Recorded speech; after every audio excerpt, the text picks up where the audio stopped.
Parce que YouTube ne me référence plus et envoie une notification à seulement 5% d'entre vous, je vous encourage à cocher la cloche à côté du bouton s'abonner. Et si évidemment le contenu vous a plu, à partager et liker. Cela permettra de sauver cette chaîne d'une mort certaine. Très bonne vidéo à vous, bisous, et mon amitié à votre cochon d'Inde. Ou autre. Bonjour Yoyout. Voilà plusieurs années que je partage avec toi des enquêtes, des explorations, de la musique, des jeux, tout un tas de choses, il y en aura encore. Comme pour tout à chacun, il m'arrive de vivre des choses en dehors de YouTube, des choses que je ne filme pas forcément. Mais il y a des choses surprenantes qui se passent, hein. Comme tout le monde, on a toujours des péripéties un peu incroyables qui nous arrivent au fil des années qui passent. Je vais vous les compter pendant cette vidéo, là, tout de suite. Je vous les compte là, en fait. Parce que même là, c'est incroyable ce qui se passe. Et puis surtout, quand il se passe des choses dangereuses, je fais passer la sécurité de mes proches et la mienne avant YouTube. Et aujourd'hui, je voulais vous parler de ces différentes situations. Il y en a qui sont rigolotes, des choses étonnantes, et des choses inquiétantes aussi, comme vous avez pu le voir dans la miniature. Ah, faits divers, j'ai fait un jeu de mots mais sans faire exprès en fait. Faits divers, genre l'hiver, et faits divers, la diversité. Ça s'est passé il y a pas longtemps, ça s'est passé au mois de septembre. On était sur la route avec le van, on allait dans la direction de Castres. Et ça roulait plutôt bien, on était sur une route de campagne, il y avait personne. Et on voit au loin des parachutistes qui atterrissent, hein, on est à côté vraiment du zone de parachutage. Sauf qu'à un moment donné, on a vu un parachutiste tomber sans parachute. Voilà. J'en parle, j'en rigole un peu parce que j'ai fait des recherches après, il n'y a pas eu de mort. Il y a eu des morts cette année, hein, il y en a eu pas mal. Ce mois-ci, le mois de septembre, à cet endroit-là, il n'y a personne qui est mort. Donc, peut-être blessé. En fait, on a vu le parachutiste pas juste tomber seul comme ça, il était accroché à son parachute qui lui était complètement entremêlé en fait dans le cordage, donc ça freinait sa chute mais ça tombait beaucoup trop vite quoi. On s'est regardé avec Coralie, mais qu'est-ce qu'on fait? On s'arrête? On peut pas s'arrêter, on est en plein milieu de la route, c'est la cambrousse, la zone est quand même assez loin, qu'est-ce qu'on fait? Il y a du monde sur les lieux, si jamais il y a besoin, ils vont appeler les urgences, etc. Imagine la scène quoi, t'es là tranquillement en train de conduire, puis tu vois un mec avec son parachute en train de tomber quoi. Tout le long de la chute on était là. Si la personne était morte, je pense pas que j'aurais présenté les choses comme ça, je pense même pas que j'en parlerai en vidéo. Autre fait, Coralie crache du sang.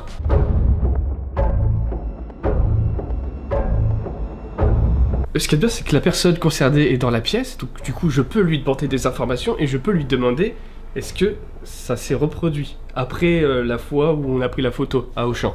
La femme la moins stressée du monde, hein. Elle te crache un bol de sang au sol et puis elle repart tranquillement à faire des claquettes quoi, tout va bien. C'est vrai que chaque... J'en ai marre de m'en inquiéter. Parfait. C'est vrai que Coralie a été sujet à plein de problèmes. Donc elle a été sujet à des griffures, on n'a eu aucune idée de ce que c'était à son épaule, des douleurs dans le dos, on a fait tous les examens, les IRM possibles, des scanners pour qu'on nous dise qu'il n'y a rien du tout. Et c'est pour ça que maintenant, chaque fois qu'il lui arrive un truc comme ça, bah elle panique pas, elle dit bah c'est mon corps, voilà. Je suis en couple avec une mutante, ça me correspond plutôt bien. Du coup, voilà, cette fois où elle a craché du sang, donc effectivement c'est arrivé plusieurs fois. La première fois qu'elle m'a dit ça, la première fois je te croyais à moitié, quand tu... C'est des aveux en direct.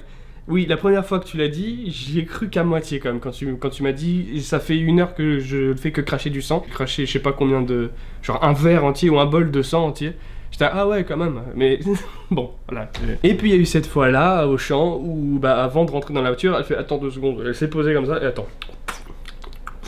Et puis elle a craché comme ça pendant au moins un quart d'heure. De giclées de sang au sol. Tout vient de la bouche de Coralie. Donc elle a pas vomi du sang, ça vient pas de l'intérieur. Pour ça qu'on s'en inquiète moyen, parce que bon, des fois ça m'arrive de saigner de la gencive. Elle avait un trou là, juste au niveau du palais, de la jonction des dents et du palais, c'est ça? Ça va, j'explique bien, ça va? Et ça arrêtait pas de couler, comme s'il y avait un trou en fait. Inquiétant sur le moment quand même, quand tu vois la quantité de sang qui coule quand même, tu dis oh, on approche du litre là, calme-toi. Et au bout d'un moment ça s'arrête, et ça arrive 2-3 fois, c'est un fait vachement marquant quand même.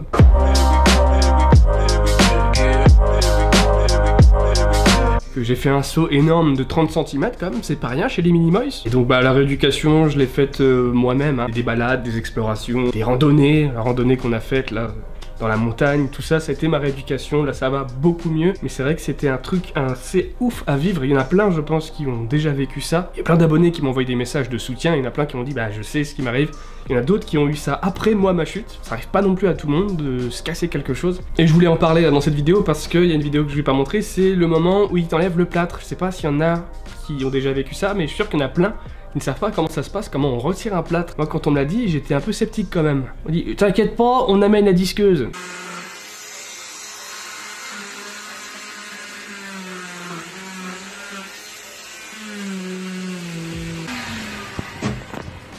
Voilà. Eh ben, c'est comme vous voulez, tout si vous voulez, moi je vous donne tout. C'est impressionnant. Ouais. Oh purée. T'as vu hein. Et encore il est moins, c'est moins gonflé qu'à... Prochaine fois vous éviterez de lui faire un croche-pied quand même. Ah, la prochaine fois je viserai le genou. Oh le genou c'est pas mal non plus je pense hein. Ça te va le genou? Ah oui, ça me va très bien. C'est juste une petite disqueuse, même si t'appuies sur la peau, ça fait comme les tondeuses en fait, ça pénètre pas la peau en fait, c'est fait exprès juste pour taper dans le plâtre. Un autre truc qui nous est arrivé, qu'est-ce qui nous est arrivé de dingue cette année? Bah le bébé là, le... Non ils sont pas prêts pour ça.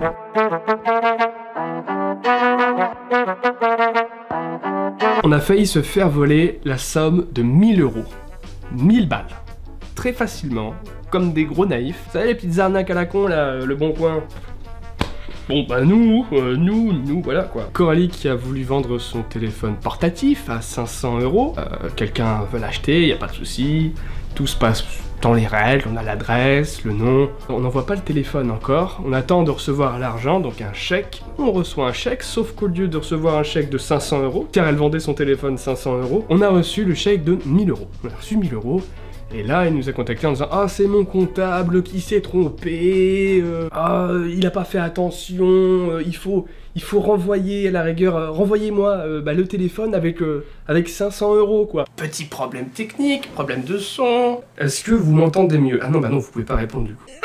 Le mec se croit en live. Coralie a eu le nez fin, elle a téléphoné à la banque en disant « Est-ce que ce chèque, il est bon ?»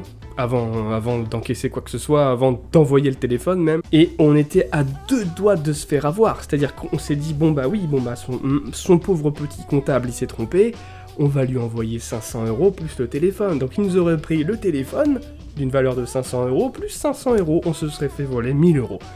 C'est hyper...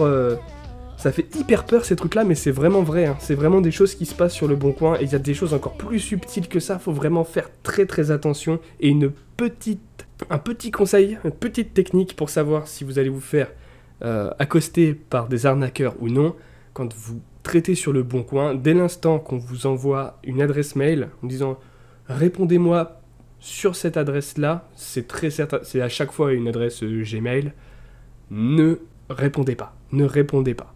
Ou alors contacter les flics ou j'en sais rien, mais ne répondez pas, c'est des arnaqueurs. À chaque fois. Donc voilà, ça c'est une technique pour ceux qui sont pas trop sur le bon coin, qui font pas trop d'affaires dessus. Faites très attention à ça, ils sont extrêmement présents.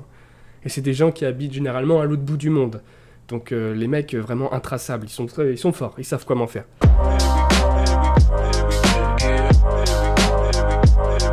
Et pour le coup, celui-là, ça va être le plus ancien, c'était il y a 3 ans. Et on faisait de l'urbex à foison, des explorations. C'est la première année où on était ensemble, c'est la première année où on a fait le plus d'explorations. On s'arrêtait jamais dès qu'on voyait une petite ruelle avec une maison au bout, les volets un peu cassés et tout, la maison...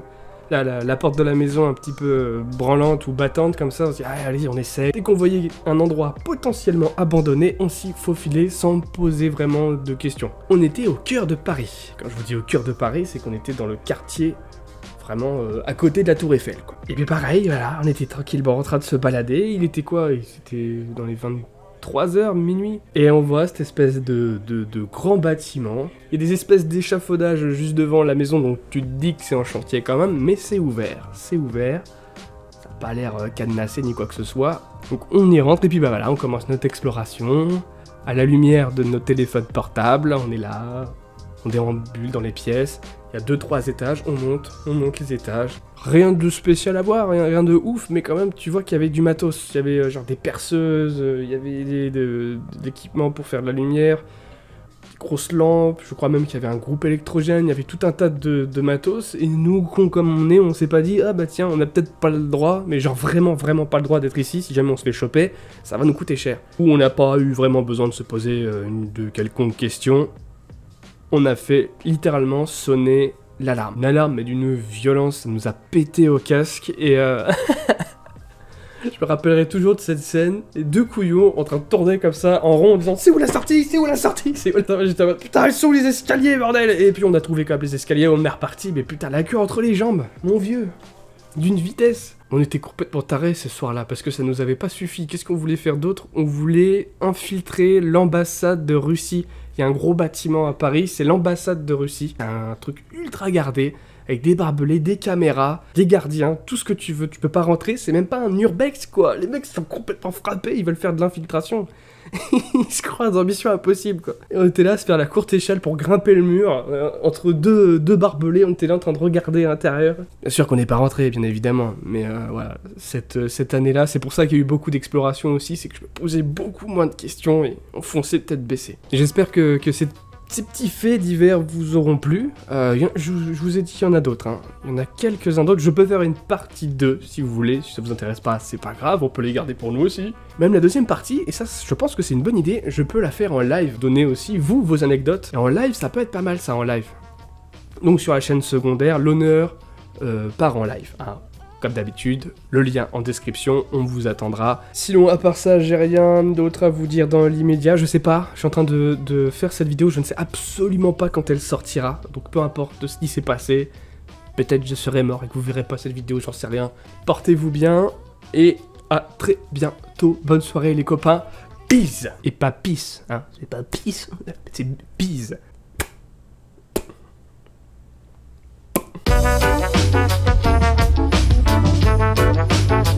Tu peux regarder mes dernières vidéos et t'abonner, c'est gratuit. Tu peux rejoindre le générique en tant que producteur en me soutenant sur Tipeee ou Super Chat dans les lives. Tu peux aussi rejoindre les membres pour obtenir un badge VIP et surtout une vidéo supplémentaire par mois. Et des pâtes carbo.